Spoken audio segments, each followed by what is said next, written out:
Welcome to episode 1 of the Tabletop Life podcast.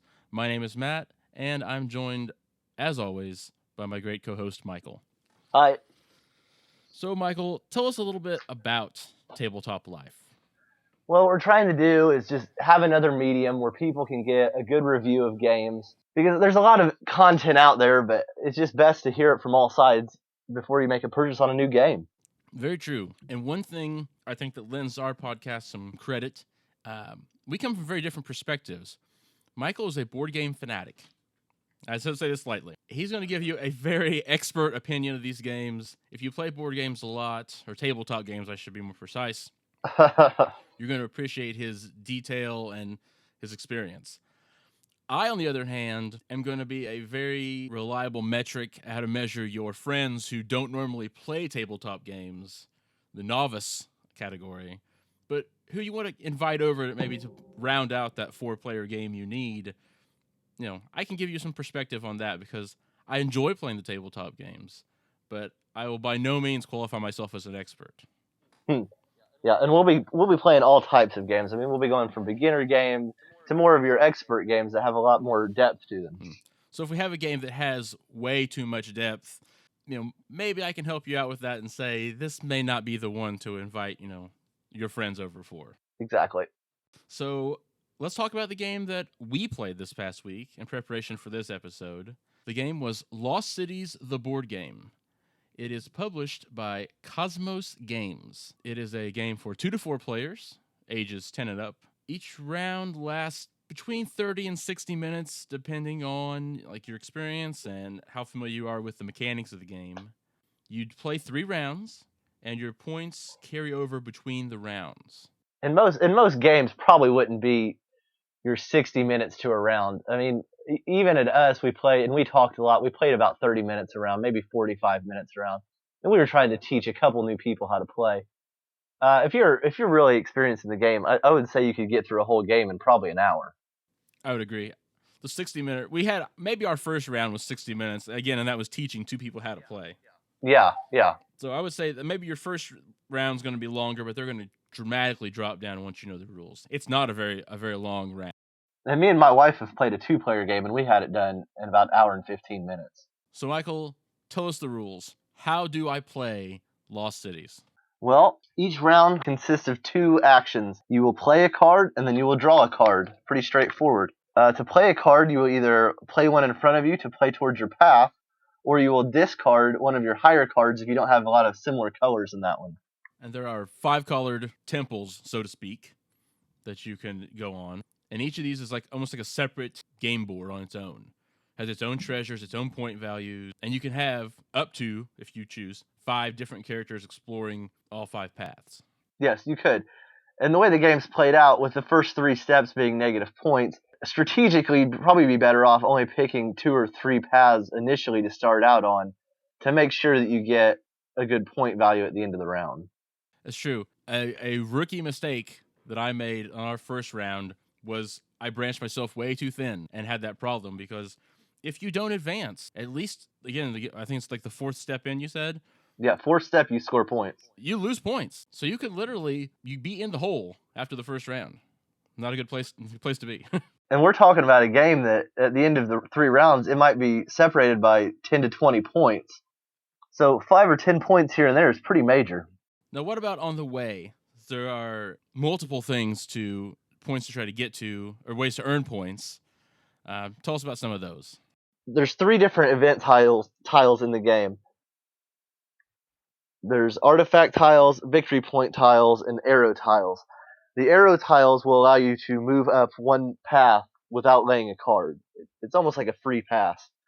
The victory point tiles you go across, and each player that crosses that tile will get the victory point stated on that. There's also an artifact tile that when you pass that, the player keeps that artifact tile, and then at the end of the game, artifacts are divvied up with point values. In a 3-round game, if you have 0 tiles at the end of the game, it's negative 50 points. If you have 15 or more, it's 150 bonus points. So they're very important to choose paths that have those artifact tiles on them.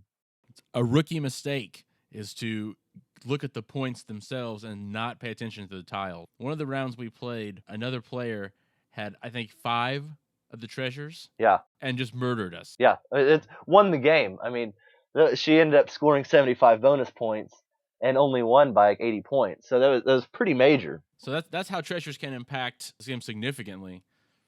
Take us through the progression of a turn. Okay.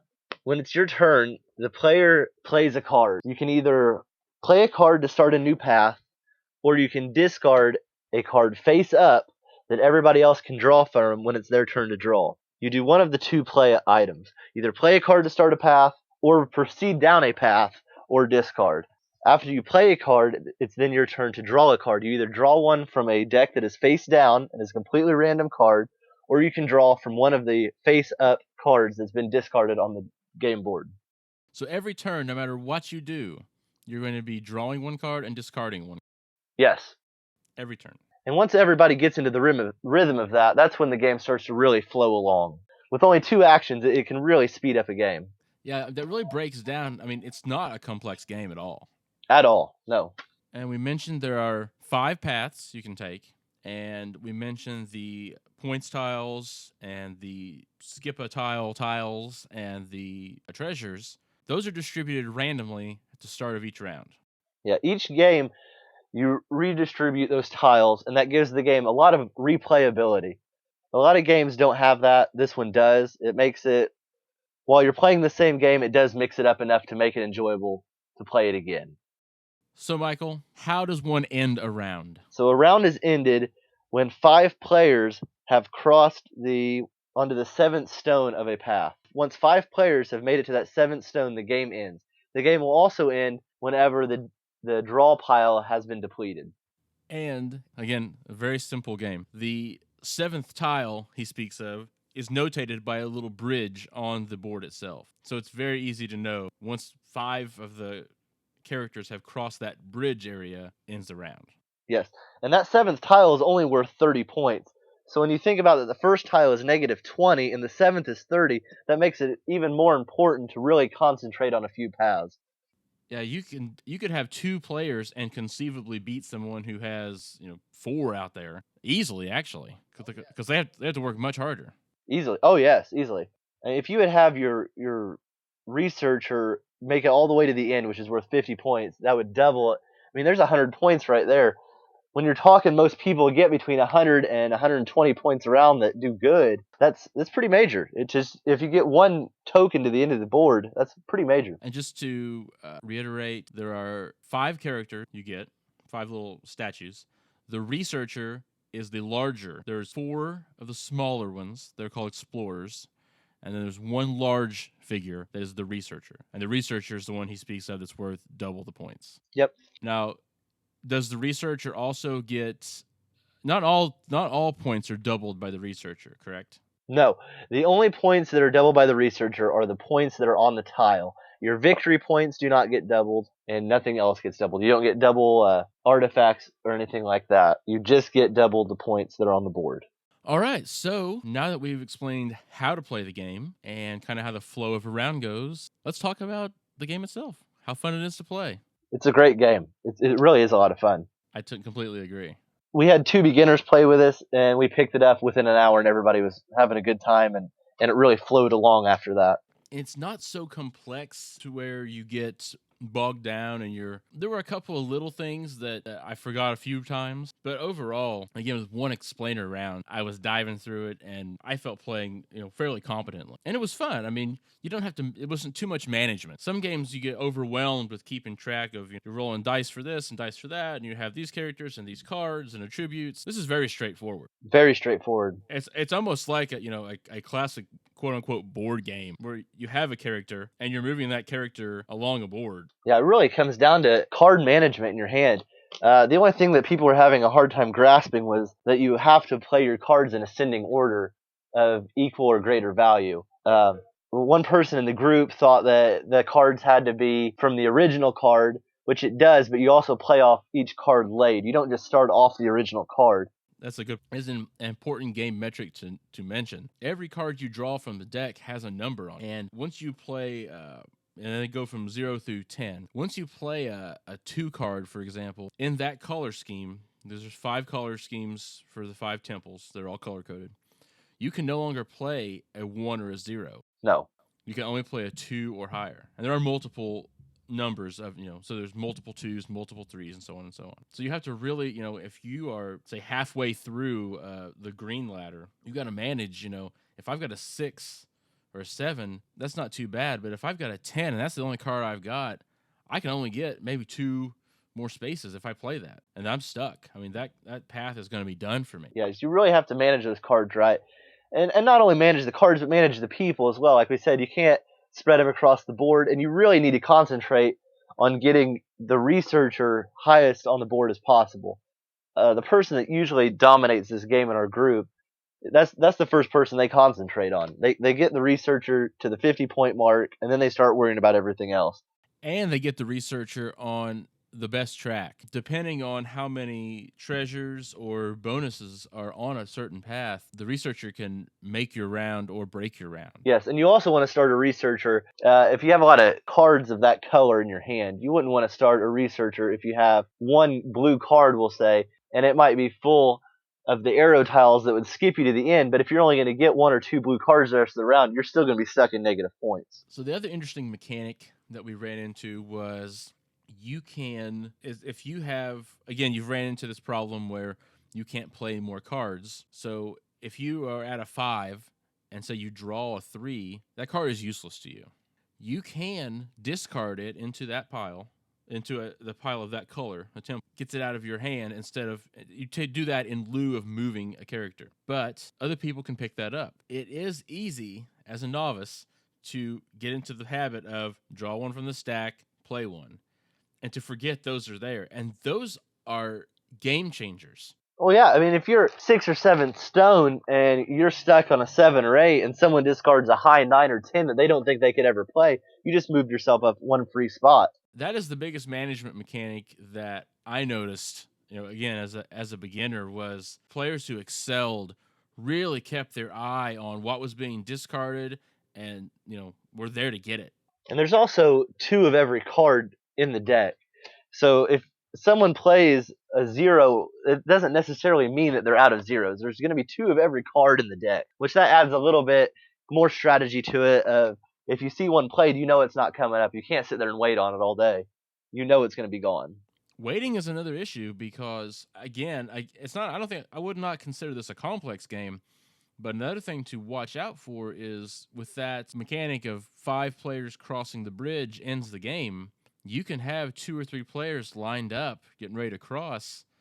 And since there are multiples in the deck, they can both cross in 1 round. And you can find yourself on the, short end of the stick very quickly. Yes. The game can change, in 2 rounds, you could be down to 1 person left to cross a bridge. That's the end of the round. And you could be, in negative points and really in a world of hurt.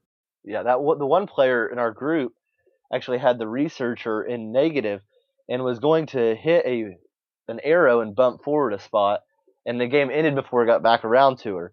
She ended on negative points with the research, which doubled her negative score. She ended up finishing the round with 0 points and essentially took her out of the game. It is very, very fun overall, though. I will say that. My biggest gripes would be with I had some minor issues with the quality. The pieces for the researcher and the explorer are kind of bland, but I mean they're very generic shapes, really generic shapes. I guess I can't really drive that home enough. They're very bland. They're orange, brown, white, and black. They do the job. They do that. The other takeaway that I was not really impressed with was the back of the cards. I think Michael and I discussed this. They are really faded out. Very faded. The board itself and the box and the other side of the cards have this amazing artwork full of color. The back of the card has this great artwork, but it's in this sepia tone, and you really can't even see what's going on the back of it. Well, when you're always drawing out of the draw pile, that's what you're seeing. You're drawing out of that. That really takes away from the rest of the colorness of the game. And the artwork on the front side of the cards is fantastic. Oh, yeah, it's great. I noticed myself just at sometimes not even paying attention and just staring at it, and because each temple has a different kind of theme to go along with the color. And I was just kind of disappointed, I guess, that the that care was not extended to the backside of the card and the player. I think they could have been more interesting. Yeah, it would have been a very easy fix. I think even if you print it in black, at least you get more detail out of the picture than you get in the sepia tone. Yeah. The sepia tone was a real downer.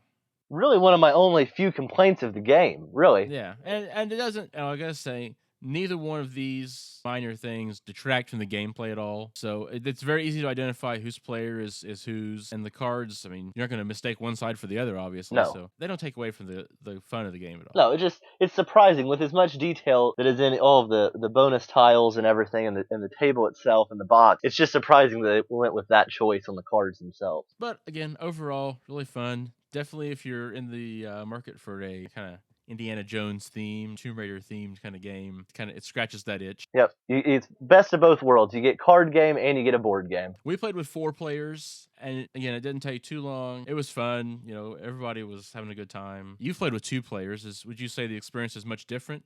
A lot faster paced, and it's really not as difficult to move along the path because you have such a higher chance of getting the cards you need. On a 2-player game variant, you actually remove 30 random cards from the deck, which does add a little bit of mystery to it as you don't know what cards have been taken out, but you definitely do get a lot more cards that you need. That was one thing I can say is sometimes it's not. I mean, it's just how the game is played. It's not a detraction, but sometimes it gets very frustrating as you're drawing a card and you need that one card to move along, and with only 2 of.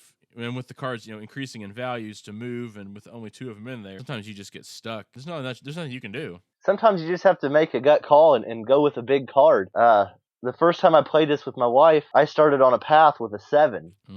She didn't know it. She was questioning my call at first, but I had 2 7s, 2 8s, and 2 9s in my hand. So I moved along pretty easily. Another thing to keep in mind, and Michael and I both ran into this, just because you get a stash of cards, like, he mentioned he had 6 cards, a lot can happen in 6 rounds. So you've got to factor in, if you're going to take 6 rounds to move up, which is fantastic, that gets you, 2/3 the way to the end of the temple, but a lot's going to happen, and you may not make it 6 rounds. No, you might not. You have to definitely, especially if you're juggling multiple paths, you've got a lot of time management there. We talked about card management, but with what the other players are doing and the 2 mechanics, the 2 different ways to end a game, time is definitely not on your side. No, and there's quite a few strategies in the game. You can go on multiple paths. Odds are you're gonna get stuck in negative. You can concentrate on one path with your researcher to get double points and get along the ways. At the end of the day, though, you've got a lot of randomness in the draw. It could really affect how the game's played if you don't get the cards you need. All right, so Michael, what's your recommendation? Would you buy it or not buy it? I would definitely buy it, and I would suggest playing it with anybody. I mean, it's a great family game. It's a great game with adults. It's easy to pick up and play. I think that the age limit on it could actually be a little lower. I honestly think younger kids could even pick this game up. I think 10 is a little bit high. I mean, I could easily see my niece or nephew playing it at 6 or 7 years old. I would concur. It was really fun. There is some depth to it, not a ton, but it's very accessible. After one round, you're up and going, and it's just a good time game. It's not complex. Sit back, laugh, talk, and play, and it's not going to eat up your whole night. It's not. I mean, once you get in the rhythm of playing it, like I said, you can finish a game in an hour and a half easily, and you can even play 2 rounds of it if you wanted to. All right, so I think that wraps up our review of Lost Cities by KOSMO Games. Michael, give us a preview of the next episode. What are we going to play? We are going to play Takenoko, and we will see how that goes. I've played it with other people. It's another game that's pretty easy to pick up, but it definitely has some depth to it as well. But it is a very easy game for all people to pick up and play. All right. Well, I think that will wrap episode 1 of the Tabletop Life podcast. Be sure to follow us on Twitter and Instagram at Tabletop Life, or visit our website at tabletopLifepodcast.com. And we'll see you guys next time.